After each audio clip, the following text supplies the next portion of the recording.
Galing po ako kanina doon sa Liwasang Bonifacio, nakausap natin si Congressman Lian Leviste at sabi niya tuloy-tuloy na daw po ito.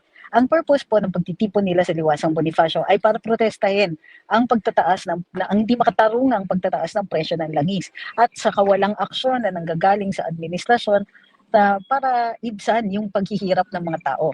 Lahat actually, pag tinignan mo naman, nakikita natin na halos lahat ng aksyon na ginagawa ng administrasyon ay puro band-aid solutions. Kung titingnan natin ang track record ng administrasyon na ito, lalong-lalo na sa pamumuno ni Pangulong uh, Bongbong Marcos, ano ang ginawa niya? Kukonti ang development sa kuryente. Maswerte pa tayo na may umusbong noong kapanahunan na DOE Secretary si Populo Dilla, pero ngayon na kailangan natin yung mga alternative fuels at saka renewables, hindi natin nakikita na nakakatulong ito sa ngayon sa atin. So hindi pa, kasi nga hindi ganun kadali sa totoo lang. So dapat inumpisahan noong 2022 pa lang. Ngayon, presyo ng pagkain, lahat ng presyo tumataas dahil nga sa pagtataas ng presyo ng langis. Gayon pa man, hindi dapat nagiging ganito kalala ang sitwasyon pagdating dito sa pagkain. Kung hindi dahil sa ilang mga nakikita nating obserbasyon na binigay ng ilang mga tao, katulad ni Saldico. Si Saldico po, diretsahan na niyang sinabi, ang dahilan sa pagiging mahal ng pagkain dito sa Pilipinas ay dahil hindi lang, labas pa dun sa problema sa mga farmers na hindi nakakapagpadala ng produkto dito at medyo na inaapi ba ang term na magagamit o masyadong hindi fair yung trato sa kanila ng mga middlemen, yung pag-i-import natin ng pagkain, yung pag-i-import natin ng bigas, vegetables, prutas, lahat po yan, pati yung mga processed na foods, ay masyado pong mahal. Bunga ito ng sobrang, sabihin na natin, yung sobrang kapal ng mga sobrang sagaran yung mga hinihinging tara o yung pinapatong na nilalagay sa hinihingi doon sa pagpasok ng pagkain na yon na di umano ay napupunta doon sa isang hindi opisyal ng Malacanang. So, yan po ang sinabi ni dating Congressman Saldico. Of course, marami pang iba yan. Ngunit, para maituro na bilang mastermind, kumbaga, ng pagtataas ng presyo ng pagkain o mastermind ng mga krimen na nagre-resulta ng pagtataas ng presyo ng pagkain, sana man lang nag-explain ang administrasyon. Hindi man lang nila sinasagot yung mga issue na ganito, lalong-lalo na pagka nababanggit yung tinatawag nilang palaka. Okay. So presyo ng pagkain, bukod pa dyan, natural, marami na, matagal nang nakikita at lantaran yung problema doon sa pagdating sa pagkain, lalong-lalo na sa ating mga magsasaka. Ngayon, ang nakikita natin dahil sa taas ng presyo ng petrolyo, hindi napapadala o walang gustong mag-invest sa pagbili ng kanilang inani at madala sa merkado. Masyadong mahal ang gasolina. Kung kaya't nagkakaproblema pa rin tayo. Tumataas ang presyo ng pagkain dahil dito sa mga syudad, hindi umaabot. Samantalang doon naman sa mga probinsya kung saan ito inaani, napakamura to the point na hindi kumikita yung mga magsasaka. Hindi po ito simpleng problema, ngunit alam na ng administrasyon kung ano ang sagot dito. Dahil matagal nang mayroong ganitong solusyon yung tatay niya. Yung food terminals, ang tinatawag natin mga bagsakan ng mga inani para umabot sa merkado o magkakaroon ng buying market kung saan pwedeng dalihin ng mga magsasaka at nabibili ng bulto-bulto o pang maramihan ang kanilang mga ang kanilang produce, ang kanilang mga inani. Hindi natin nakikita, hindi natutuloy o kung sakasakali man may mga proyekto sila sa ganyan, hindi naman nila ginagawang pangmaramihan. Marami pa rin ng mga magsasaka natin na nagrereklamo. Ngayon, ang problema yung transportasyon. Dati, ang problema yun palang middlemen. Ngayon, lumala ang sitwasyon. Ang nagiging resulta sa dami ng pagkain, maraming pagkain na bubulok, pero marami ang nagugutom.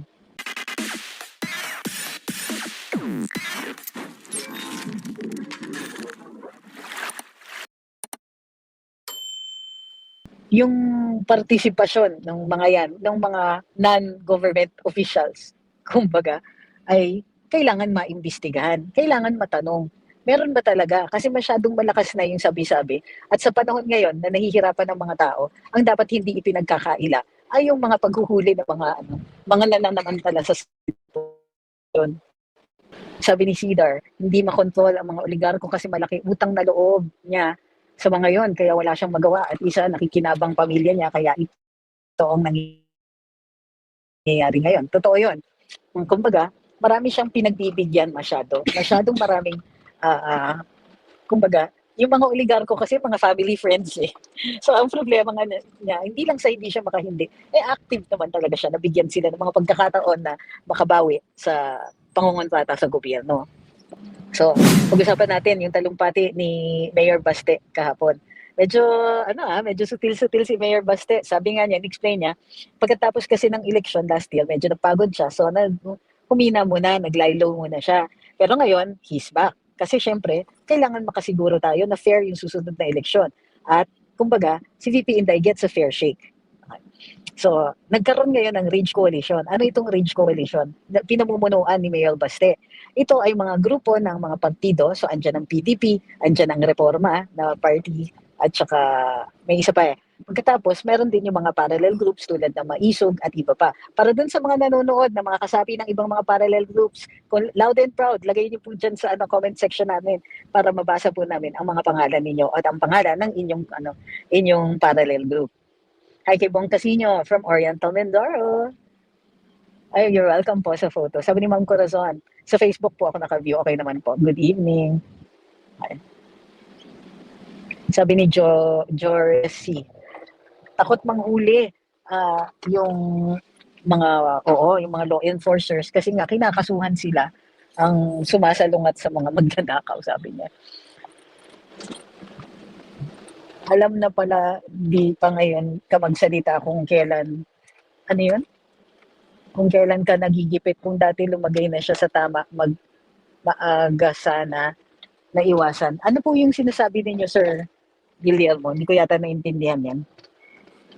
Sabi ni Awi, when I listened to Mayor Baste yesterday, I can clearly hear PRD in him. Grabe, naiyak ako. Parang nandyan lang nagsasalita si PRD sa ating kahapon. Totoo yun.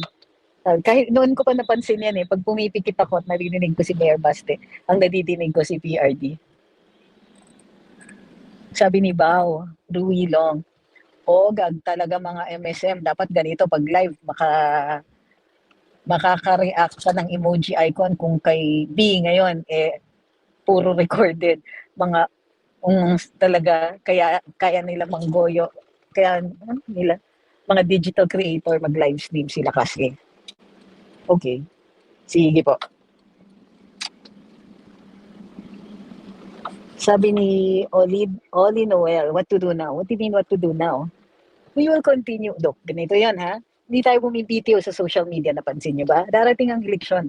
Mag-i-invade yung mga katunggali ni VP Inday ng social media. Uulanin nila yan.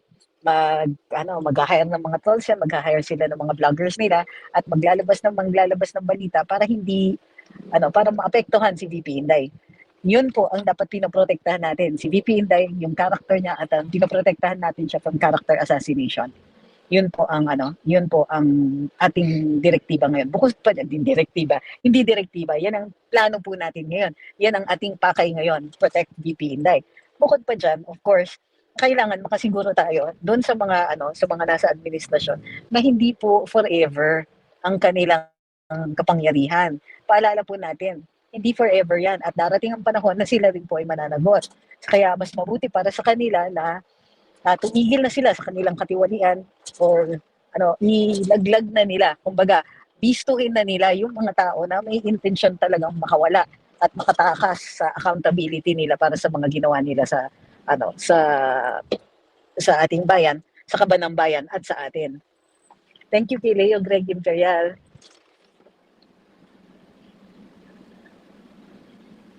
Hi kay Santi Gakwama.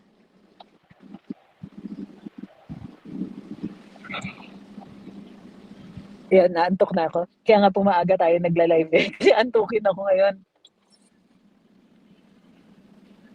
Okay. So, ano yung mga dalawa na nakita natin na nasa mensahe ni Mayor Baste? Unang-una pinaalala niya sa atin kung ano ang ginawa sa tatay niya at sino ang mga gumawa nun. Natatakot ang mga ito kay VP Inday dahil pag siya ay naging presidente, baka maging fair na masyado ang mga opportunity sa mga negosyante. Kung titignan natin historically, marami sa ating yung mga malalaking, super laking mga negosyante na halos lahat naman sila ay minana ang pera nila. Hindi sila mahilig sa sa competition. Gusto nila monopolyo sila, gusto nila sila-sila lang, sila-silang kumikita, habang the rest of us ay hindi nagkakaroon ng pagkakataon na makahabol. Pag may Duterte nakaupo, lalong-lalo na si VP Inday Sara, magkakaroon ng pagkakataon na lahat tayo ay magkakaroon ng equal chance na yumaman. Walang yung mga unfair trade practices, yung alam natin na pupulisin talaga ang mga opportunities na ito. At isa sa hinihikayat din natin ay maging wagas, kumbaga, o complete yung powers ng Competitiveness Commission. Nang sa gayon, hindi tayo dinadaya sa mga major na providers ng mga services tulad ng internet, water, etc. So doon sa pagpupulong sa pagkatapos ni-remind niya tayo na kaya nga yung mga oligarko ay napakasipag sa pagpapatanggal doon at ang tindi ng kapit sa pagkakampi kay BBM ay dahil hindi sila sanay in a fair fight and they just want things to go on the way they're going. Bukod pa dyan, nakakakuha pa sila ng mga very, very, very special privileges katulad ng nung panahon ni PRD, di ba? Yung train law. Ang purpose ng train 2 ay para matanggal na yung very extra special privileges ng ilang mga piling-pili na mga negosyante na ang lalaki ng negosyo, binibigyan pa natin ng tax breaks. Kumbaga, parang pinapondohan ng taong bayan yung success ng kanilang negosyo. Dahil lampas-lampas na sa ilang taon, binibigyan pa rin sila ng tax breaks. In fact, nung ginagawa yung train law, nakikiusap sila kay PRD, pwede ba i-delay natin ng 10 years or 15 years yan? Kasi ang plano nila, tutulong sila doon sa kung sino man ang ma-elect na susunod na i-reverse yung train 2. Buti na lang, ang sinabi ni PRD, sige 5 years or something like that. Yung iba nabigyan pa ng 10 years, pero para lang maipasa yung batas. Ito lang yung request ko, no? Kung pwede, kung hindi tayo po magkakilala, I will address you as sir, as mister, sir ganito, ma'am ganito. So I will ask for equal courtesy. Don't have to call me attorney, but you can call me ma'am. Unless magkakilala tayo, nagkita na tayo, magkaibigan tayo, and all that. Pag hindi ko pa kayo namimit or anything like that, I will refer to you as Mr. or Miss so-and-so. Okay? Okay, or ma'am. Ito, si Ma'am Lucky Sprite, nandito. Uy, sabi ni Cedar, are you still in Davao? Wala po ako sa Davao. Nandun ako kanina sa rally kasama si Nakong Dian. Sabi ni Ma'am Elena, Assalamualaikum. Sabi niya, have a nice day. Ingat po kayo palagi, ma'am. Kayo din po. Hi, Ma'am Gigi. Sabi ni Ed, watching from Misamis Oriental.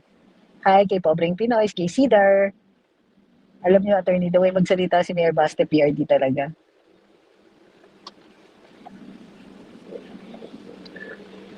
Okay. Also, the questions that say, what are the chances? Means that you're asking me to compute the odds. Or gusto ninyo sabihin ko, malaki chance, maliit chance, ganyan. But the chances are something that we really cannot compute at this point. Kasi hindi natin alam kung ano yung mga input variables or kung ano yung mga variables or that they are too many variables. Ano yung variables? Di ba sa science experiment, you try to control all of the elements. Tapos isa lang yung variable para keeping everything constant, tapos isa lang yung nagbabago, yung outcome mo will always refer to the variable.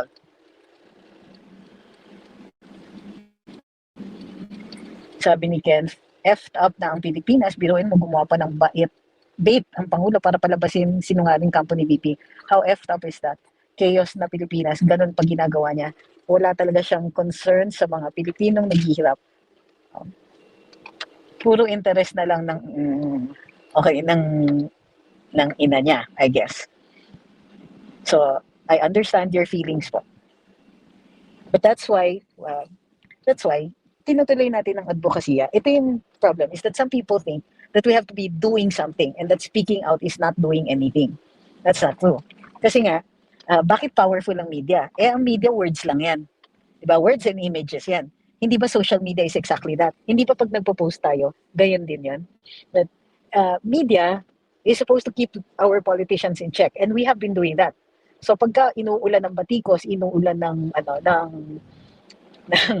not so very nice words ang mga politiko natin, it is a show of power. So, huwag niyo pong iisipin na walang nangyayari o walang ginagawa pag nagsasalita tayo. Now, sometimes the circumstances call for more action. But for those who want more action, I think it might do well if you will suggest kung ano yung actions na ganon. And then, also, see which groups are on board with those kinds of actions. Sabi ni Ma'am Alexa, can I call you Sec?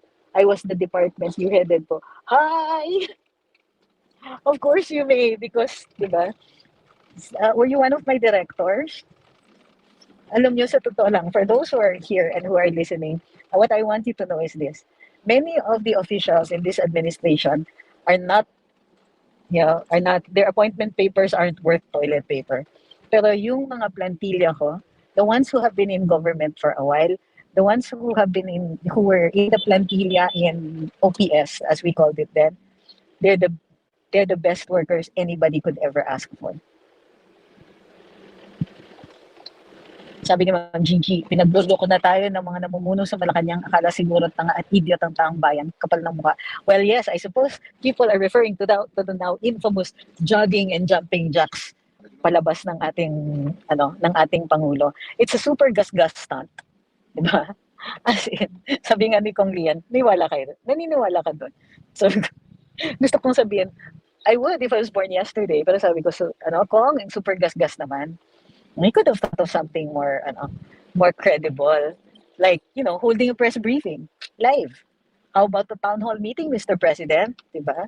Pagpakita ka. But you know what? The reason he's not showing up personally might not be about his health. It might be because that people have way too many uncomfortable questions to ask him. Like, sir, ang taas ng presyo ng gasolina, what are you doing? That's an uncomfortable question that I do not think he is prepared to answer.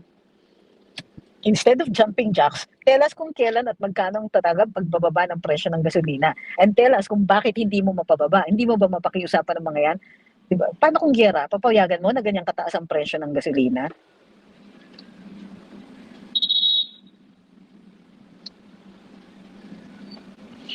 Sabi ni Ma'am Elena, nung pinapanood niya yung Rage Capon, di daw niya masabi kung ano yung feelings niya tungkol sa pagsalita ni Mayor Baste. Taas balahibo ko si Tatay Digong yung naririnig ko. Totoo.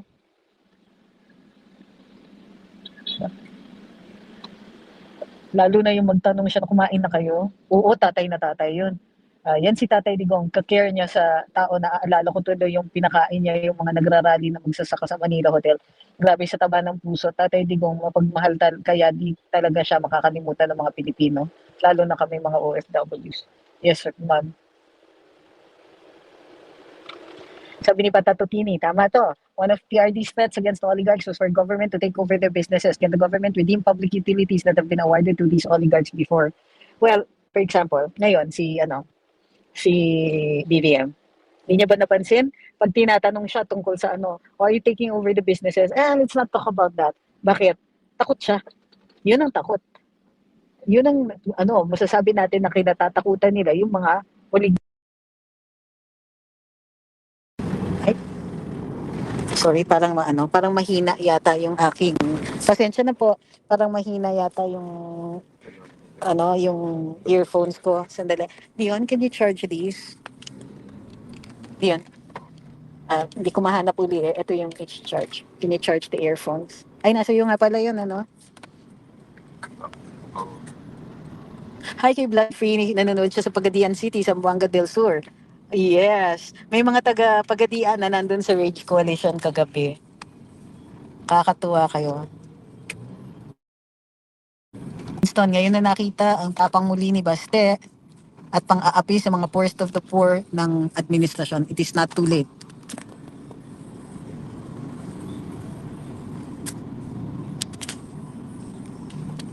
Sabi ni Ma'am Faith, tataas po uli ang petrolyo lalo na ngayon di pumayag ang Iran sa kondisyon ng US. Hala, ayan na po.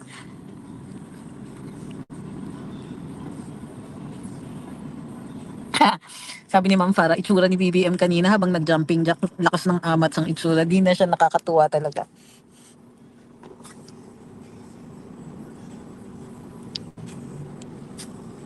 Tama.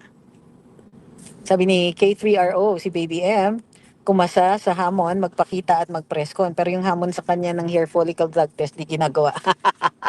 Tut. Hi kay Edward Molera. What do you mean, what's the G? That's the G, the gimmick. Oh, well, eto, nagla-live tayo. Hi, Miss Gigi. Sabi niya, katulad nung araw ng kagitingan, merong nagsabi dito sa amin sa Pilar Bataan, wala namang gaanong ganap sa Mount Samat. Si Baby M ba talaga yung presidenteng dumating puno kung doon sa Mount Samat? Ang taba ng uululong. Sabi ni Erwin, delaying tactics lang ni Trump yung negotiation sa Iran para makuha yung pilot sa F-15. Oh my goodness. Ha, sabi ni Ma'am Elena, gaya-gaya daw talaga si BBM, idol niya tatay niya. Remember noon, ganyan din inakusan tatay niya, may sakit. Tinaas niya damit niya para ipakita katawan niya, di siya operado. Ngayon si BBM, jumping jacks naman siya, mabuti nahulog yung colostomy, di nahulog colostomy pa. Haray. Ayun, sabi ni Ed Jason, yung LPG po 1,190 biglang naging 1,740. Dito, taas po ng inakyat. Nag-announce ang Pangulo bababa ng 30 kada kilo. Mataas pa rin ba? Di na lang sila bumaba. Oo, ang ginagawa nila, tinataasan nila para yung bawas base dun sa napakataas na presyo. Sabi ni Josie, according to Auntie Claire, pag-aaralan daw nila ang sinabi ni Mayor Baste na gusto niya ang ulo ni PBM. Mariosep, these people, no, pag-aaralan, kumbaga, pag-aaralan nila kung paano nila gagawing kaso yun. Yun ang pakay nila. Hindi nila pinag-aaralan kung krimen ba yan o hindi. Pinag-aaralan nila kung paano nila, mapeperwisyo si Mayor Baste. Pwede ba? Diba? Figure of speech, kaloka naman itong mga to. Tapos kailangan pag-aralan yung mga circumstances kung may tendency ito na makakos ng gulo. Ano ba akala ng mga yon? Ganun kamahal ng mga tao si BBM? Ang konteksto niyan is rage nga. Galit ang mga tao. Galit ang mga tao sa mga pangyayaring yan. Ang mahal-mahal-mahal ng presyo ng petrolyo. Pero anong ginagawa ng gobyernong ito? Wala. Ang pagkain mahal. Anong ginagawa? Wala. Di ba? Buti sana kung nag-i-improve ang mga facilities, nag-i-improve ba? O nasa na mga trend? Nasaan na? Wala. O ano pa? Naayos ba ang mga kalye? Hindi. Wala. So, yan ang characterization ng Administrasyong Marcos. Wala. Walang ginawa, walang magawa. Walang asenso. Walang pinantayan na pera. Sabi ni Jovial Man, hi po, I'm Chris watching from Abu Dhabi, UAE. Silent follower po. Hoping for better Philippines. PRD ramdam ng mahihirap at OFW mga ginawa unlike this admin. Actually, ramdam din po namin. Hindi ko masasabing OFW ako or mahirap, pero ramdam na ramdam ko ang ginhawang dala niya. Sabi ni June, nasa ng Maharlika funds.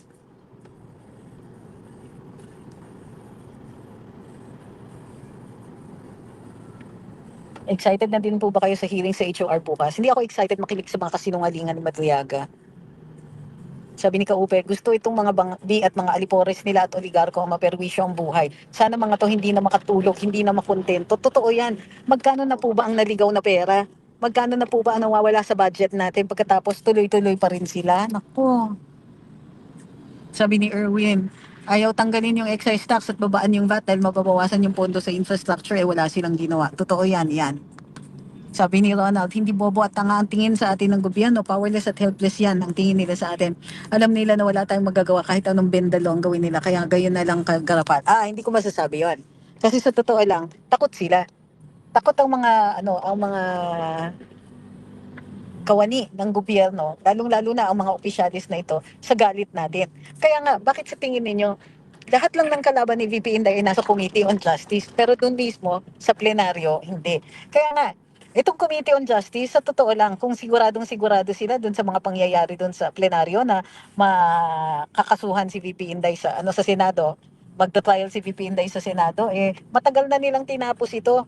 Pipitikling ng konti, mga asar, pero eventually ipapadala na yun doon sa plenaryo. Hindi nila ginagawa. Bakit? Kasi hindi sila sure sa boto.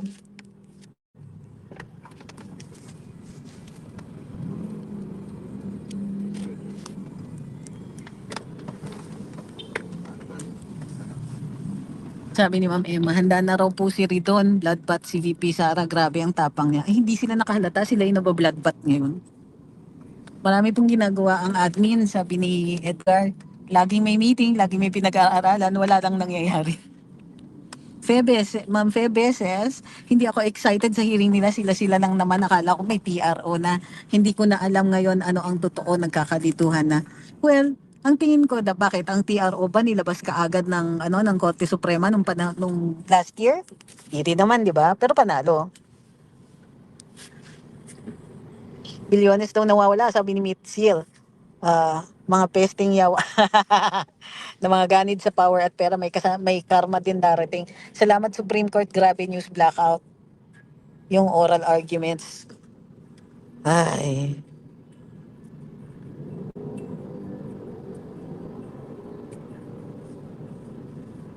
Wala akong naririnig na ganyan. Sabi ni Whimsy kung Kiko daw sumuko na daw. Ay sus, walang ganyan. Wala akong naririnig na ganyan.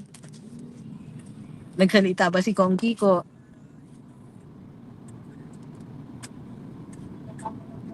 Sabi ni Laban para sa mamamayan, crisis happened between FPRD and crisis kay BBM. Assistance is different. Ramdam na ramdam ang ayuda and other resolutions during PRD's time. Unlike ngayon, daming umiiyak na ordinaryong Pilipino sa mahal ng gastusin. But, excuse me, pasensya na po.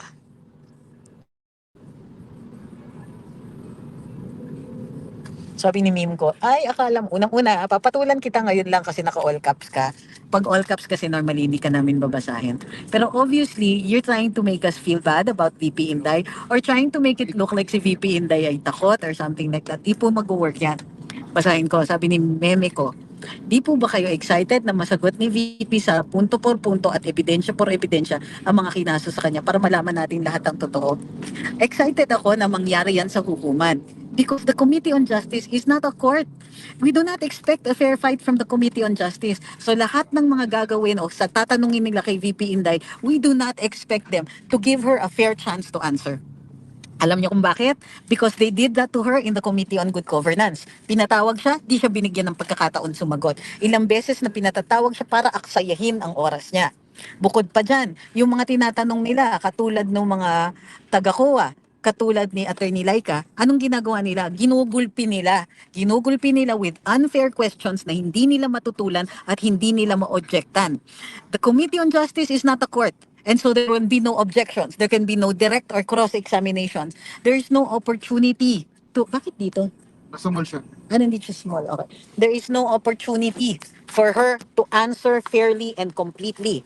So for them to give her a chance, a fair shake. So kayo, ang gusto ninyo, gulpe. Hindi kayo naghahanap ng pagkakataon para si VP Sara ay makasagot ng maayos. Naghahanap kayo ng pagkakataon na gulpihin siya. Huwag kayong magpunwari sa amin. And don't you dare make it look like si VP ang takot. Hindi. Mas matalino lang siya sa inyo at hindi siya basta-basta magpapagulpi. Ano akala niyo? Kasi ang problema ninyo, you want to tie her up. You want her to not be able to fight back. So pwede ba, as if naman di namin nakikita yung ginagawa ninyo sa kanya? Uy, ang galing, sabi ni Ma'am Susan Reyes. Ang dami raw na lumalantad na DDS. I'm so excited. Ang galing, lalo-lalo na nowadays. Dati, tahimik lang eh. Thank you. Kaya.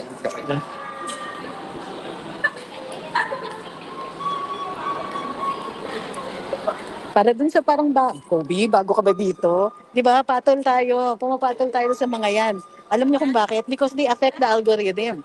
Pag pinapansin natin sila, dumadami din ang ating audience.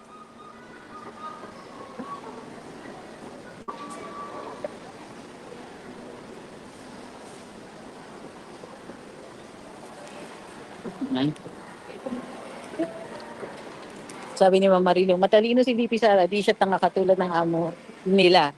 Totoo yan, ganito yan eh. Kung nag-expect sila ng boxing fight, VP Inday will not allow herself to be cornered.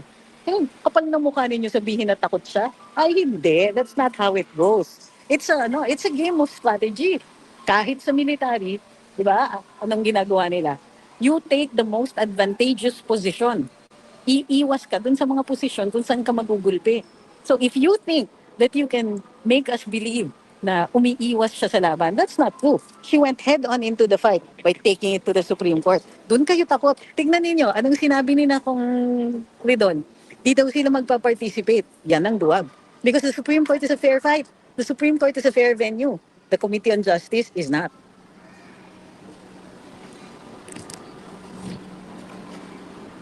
Ayan, sabi ni Kaupi, mga nasa kabilang kubol, ang totoong mga takot, hindi makaharap gamit ang tamang paraan o fair fights. Time nyo lang lahat bulok, kapal ng mukha nyo. Ito pa, magsusumbong ako sa inyo. Kahapon ba naman, may nag-akusa sa akin na ginagamit ko daw ang hindi pag-file ng request for a medical report ng presidente as as a political advantage, something like that. Pues sa Monday magugulat kayo kasi the reason I'm not filing is because somebody else is. Kaloka kayo. Inaakusahan ka ba naman ng ganun? Takot daw ako. Humaharap nga ako sa NBI mag-isa. Pagkatapos ako pa yung talagang aakusahan ng takot. How dare you? At hindi ako humihingi ng tulong pag kinakasuhan ako. Ganyan, mananawagan na napuntahan ako ng mga tao, samahan ako, pupunta ako mag-isa. O kasama yung abogado. Pero sa NBI, ako kinasuhan, mag-isa ako pumunta. Sabi ni Memi ko, di ba si VP Sara ayaw sumagot? Sumagot nga siya, nag-file siya ng answer. Anong ayaw sumagot? Are you nuts? Sinong ayaw sumagot? Ang Kongreso, sabi ni Kong Terry, hindi daw sila mag-participate sa Korte Suprema. Ayaw sumagot ni VP Inday, nag-file siya ng answer. Kayo lang ang nagsasabing ayaw niyang sumagot. Huwag kayong mag-imbento. You know you're entitled to your own opinion but you're not entitled to your own facts. 3 attempt harangin ng hearing sa HOR, hindi harang yun. Ang tawag doon, taking it to the right venue. Okay. So, ewan ko sa inyo. Hala, invento. Ayaw niya maglabas ng ITR, SAL, and bank accounts. Bakit? Ikaw ba pag nasa banyo ka, binubuksan mo yung pintuan habang nag-number 2 ka? Mayroong tinatawag sa batas na zones of privacy. And that's the difference between some of the congressmen and VP Sara. VP knows what the law is. She knows that she's protected by this law. Kayo, in your ignorance, and I would call it that, you're so ignorant of these rights. These are rights that are protected by the Constitution. The Supreme Court has called them zones of privacy na hindi ka pwede basta-basta pumasok. Absolute ang ITR. Hinindian nga ng BIR nang hinihingi nila yung mga ITR ng ilang mga vloggers. Pero hanggang ngayon, hindi mo pa rin nakikita na private yung mga ganyan. That these are considered zones of protected documents. Palibhasa, you do not understand. Bank accounts, SALN, ITR, all of these are protected. Ang mga congressman ba, nagbigay sila ng kanilang mga ITR nung hiningan sila ng ombudsman? Sagot! Nagbigay ba sila? Anong sinabi ni Boying? Sabi niya, pasisisante niya yan si Cheloy Garafin dahil hindi binibigay ang ITR. Tigilan mo kami. Alam namin na kayo, ikaw ang mouthpiece ng ilang mga kongresista at nagsasalita ka para sa kanila.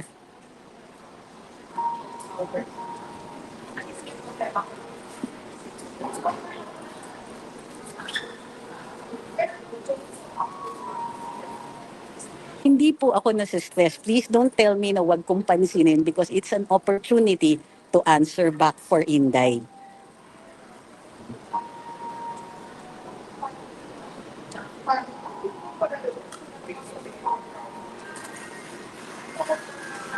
Sabi ni Robert, government employee siya, ang humihingi HOR ay may kaso at may kaso siya. No.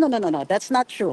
Unang-una, hindi pa na-establish ng House of Representatives that they have a right to subpoena this. Patunayan muna nila bago niya ibigay. Hindi pwedeng i-waive yung mga rights na yan. Kasi otherwise, even ordinary citizens, they will just get run over by these congressmen. So no, she should not give that. But she will give it in open court. Bakit hindi siya? Sige, labasan na ng ITR. Anong sinasabi ninyo? Walang kaso yung mga congressman? Ombudsman po ang humihingi. Bakit hindi nila binibigay? May kaso din sila.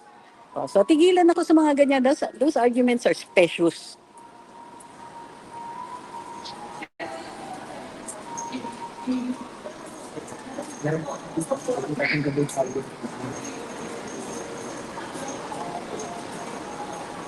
Pinaalala ni Kero, ilang beses nung umattend doon si VP Sara sa Congress, ang tagal niya nakaupo na hindi naman siya tinatanong tapos mas marunong pa siya sa COA.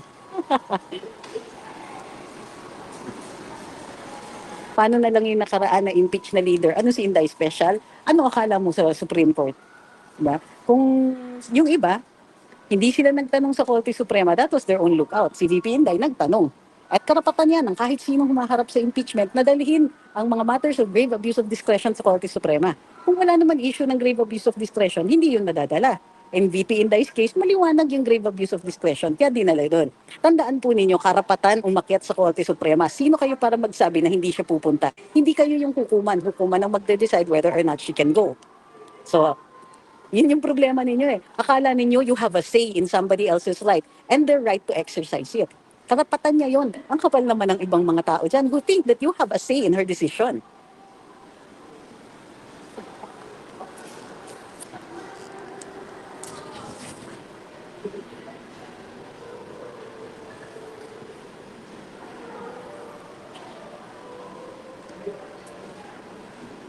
Hi, Miss Jocelyn, sabi niya, mga bobong camp, huwag naman natin silang tawagin ganun.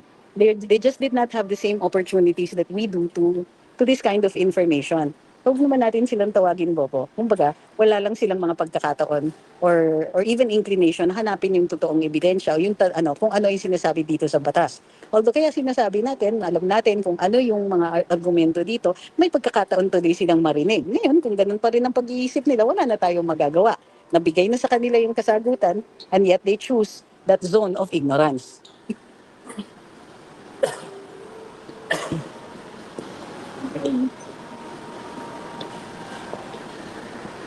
Sabi ni Tangkuser, gusto agad hukuman para iwas scrutiny. No, hukuman kasi will protect these zones of privacy. The right to privacy is also in the Constitution. Anong gusto ninyo? Siya wala siyang privacy pero kayo meron. Pero yung mga congressman pwedeng humindi sa paghihingi ng mga salin nila. Hindi pwedeng ganon. Equal protection of the laws tayo. Hindi ka, tsaka that's only your conclusion. Sinasabi mo na gusto agad hukuman para iwas scrutiny. Ang tawag dyan, strawman defense. Gumagawa ka ng pinalalabas mo na yung argumento namin is skewed or or in favor of her doing something illegal. Of course not. That's not true. Unang-una, kung may scrutiny, kung ang court ang titingin ng kanyang mga salin and all that, walang problema. Ang kaso, ang humihingi are people who can actually do her a lot of damage by invading her privacy and, and dragging her in the dirt, which is something that the Constitution does not guarantee to them.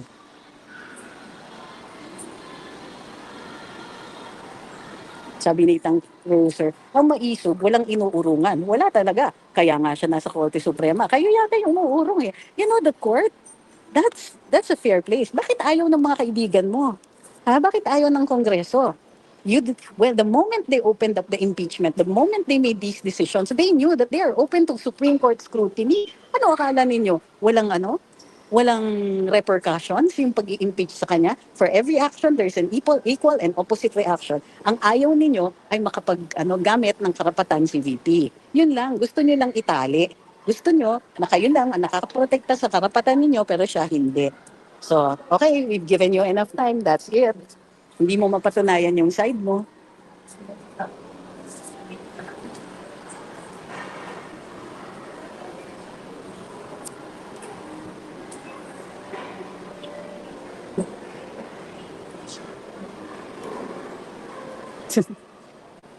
Gusto hukuman pero iwas scrutiny. Wala, hindi sumasagot. Okay, wait. Let's just stay in one place and wait for her there.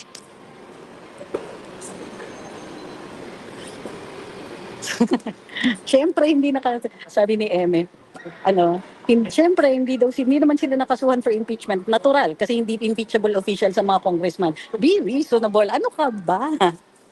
Ay, yun yung problema pag hindi nyo inaaral yung salita ninyo eh. Of course, hindi sila makakasuhan ng impeachment. Hindi impeachment ang pampatanggal sa mga congressman. So, meron silang tinatago. But asalin, di ba nakalagay yan dun sa na dapat available yan? At hindi lang yon, may coercive powers din ang ombudsman para hingin yung mga yan. Bakit di sila nagko-comply? So ang lagay niyan, kapag impeachment lang pwede, hindi po ganun yun. May batas din sa pagkuha ng ombudsman ng kanilang mga salin. So ang ibig sabihin yan, gusto ninyo si VP Inday mag-comply sa batas pero kayo hindi. Ay naku, nakakaloka kayo.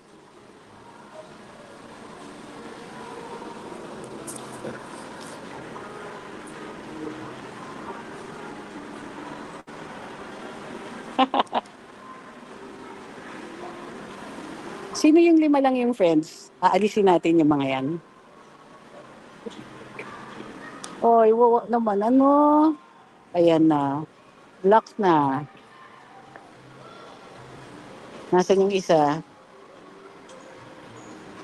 Alam nyo, this is the result of yung masyadong, okay lang kasi makipagtalakayan, makipagbalitaktakan, okay lang yan. Pero bastusan, bawal.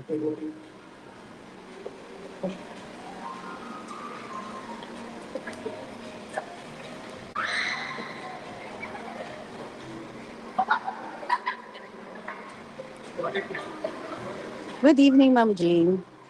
Okay. Every so often we do this. Sasagutin natin yung kanilang mga paratang na ganyan because it is important for them to get pushback on the side of VP Inday. VP will never do that. Tayo gagawa para sa kanya.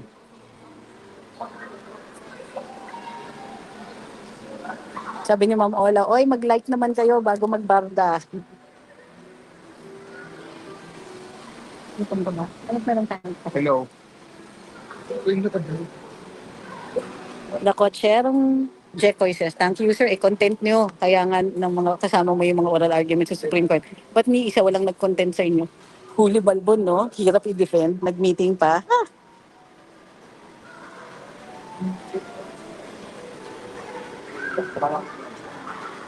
Nag-offer time kita. Okay. Saan na, Gansar? So, ayun. Lapit na mag-start yung meeting ko. Pasensya na po. Ilang beses na ako nagla-live ngayong araw na ito. Pero it is always necessary na makita din ng mga trolls na most of the time, mabait tayo. Pero there will come a time na mapupush back sila. Ay, sorry, Sir Jean. Sorry po. Sir Jean.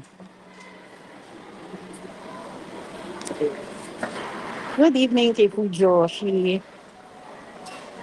May arrest warrant na pala si Kiko sa cyber libel. Sino nag-file po?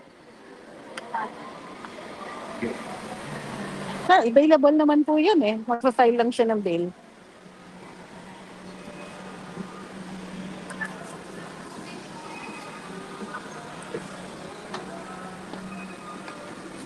Sana kasama ka sa defense team bukas. Defense team ni VP Inday, hindi naman ako kailangan doon. Ang gagaling na nila, sobrang tatalino ng mga yun. Mahihiya naman ako.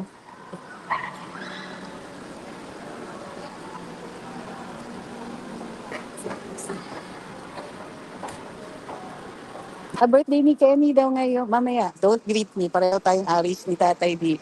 Well, hindi kita binabati, Kenny, ng happy birthday ngayong araw na ito. Pero I hope that it is a good one. Tomorrow.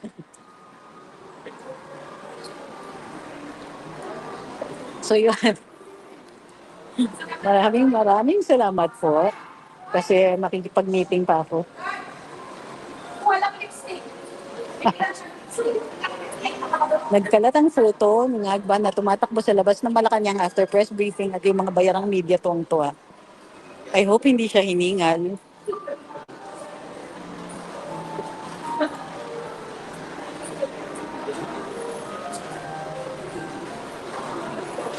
Two days na lang duty ng DOE, well, 4 days advisement. Ewan ko po. Alamin po muna natin kung totoong 2 days at a time lang sila. So, tingnan natin. Puro work from home daw.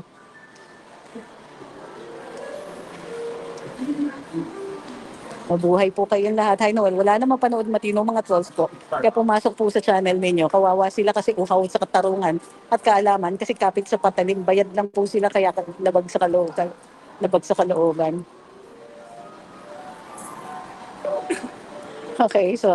Okay, pupunta na po ako sa aking meeting. Maraming salamat po. We'll see kung makapag-live po uli kami.